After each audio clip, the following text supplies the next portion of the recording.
Қалай, Расул, шаршамадық па? Не. Бәрі жақсы ма? Сабақ ұнап отыр ма? Керемет. Керемет па, күшті ма? Осы жерде бір сұрақ қойып жіберейін. Қандай? Жүргізушіге ең маңызды бұрылыс кезінде нәрсе ол не? Бірінші әрпі П-дан басталады.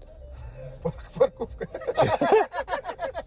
Соңғы әрпі К, бірінші әрпі П. Ол не? Паркинг.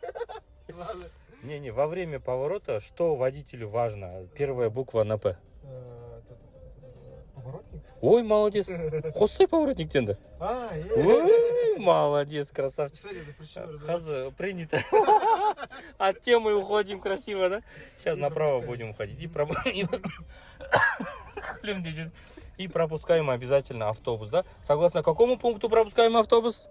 Ну, цифры видишь, пункт. 18.3. Давайте 18. заново спрошу. Согласно какому пункту пропускаем? 18.3. 3, да, отлично. Когда он начинает